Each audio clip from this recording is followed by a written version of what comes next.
సుమన్ టీవీలో మీ personal and business promotions కోసం కింది నెంబర్కి కాంటాక్ట్ చేయండి. తల్లి మమ్మల్ని క్షమించు, మా నిస్సహాయతను మన్నించు. నలుగురిని కాపాడేందుకు నిద్రాహారాలు మరచి సేవలందిస్తున్న నిన్ను అదే నలుగురు కలిసి క్రూరంగా చెరిచి చంపేస్తుంటే చూస్తూ ఊరికే ఉన్నాం.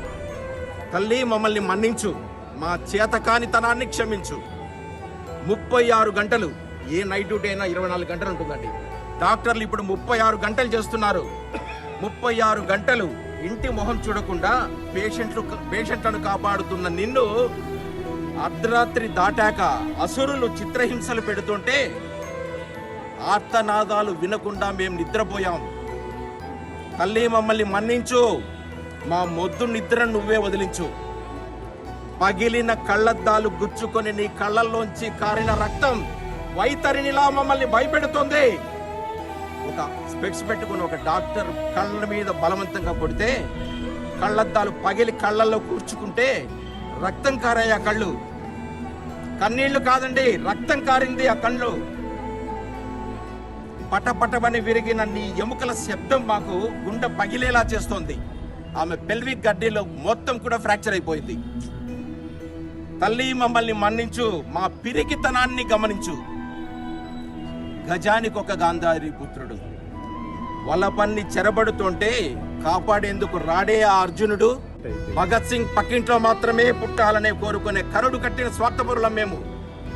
భగత్ సింగ్ కావాలి, ఆయన ఆవేశం కావాలి, ఆయన ఆలోచన కావాలి, కానీ వాడు మన ఇంట్లో ఉండకూడదు, ఎందుకంటే ఉరిదీయబడతాడు కాబట్టి. భగత్ సింగ్ పక్కింట్లో మాత్రమే పుట్టాలని కోరుకునే కరుడు కట్టిన స్వార్థపరులం.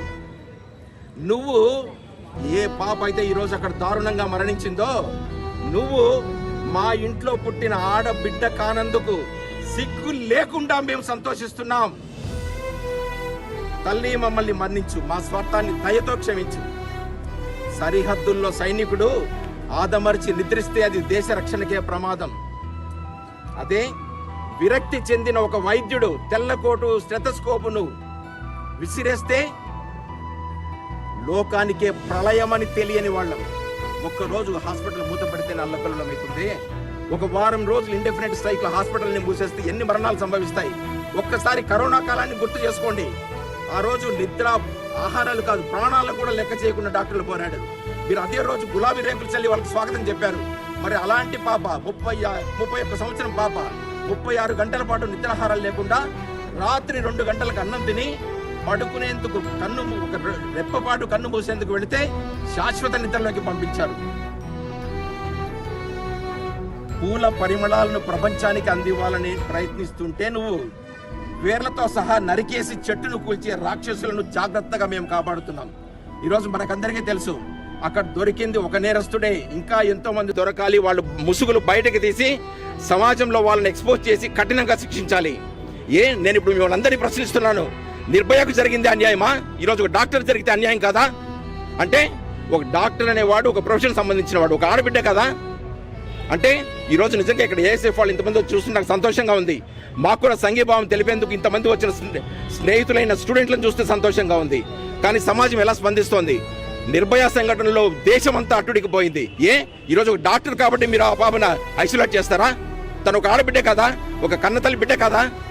36 గంటల పాటు తన విద్యుత్ ధరంలో తన విధి నిర్వహణ చేసే ఒక సమర అంగణంలో ఉంటే తను నిరాయుధుణ్ణి చేసి ఒక అభిమన్యుని కన్నా ఘోరంగా చంపి పాతరేసి ఈరోజు ఆ శవాన్ని కూడా కనిపించకుండా పాతి పెట్టే ప్రయత్నం చేస్తున్నారంటే ఇది న్యాయమా? ఇది ధర్మమా? ఇది ఒక సభ్య సమాజం ప్రవర్తించాల్సిన తీరా అని అడుగుతున్నాను. తల్లి మమ్మల్ని మన్నించు, మా నిర్లిప్తతకు మా మొహంపై ఉంచు. కలకత్తా క్రూరత్వానికి కన్నీళ్లతో కన్ను మూసిన ఆ చిట్టి తల్లికి ఒక ఐఎంఏ ఈరోజు కన్నీటి నివాళి అర్పిస్తోంది. ఇలాంటి సంఘటన ఏ డాక్టర్కే కాదు, ఏ స్టూడెంట్కు, ఏ ఆడబిడ్డకు, ఏ వర్కింగ్ ప్లేస్లో పనిచేసే ఏ అమ్మాయికి కూడా జరగకూడదని మేము మనసారా కోరుకుంటున్నాం. ఈ ఉద్యమం ఇలాగే కొనసాగుతుంది. న్యాయం జరిగేంత వరకు మా పోరాటం ఆగకుండా ముందుకు పోతుంది. జై హింద్.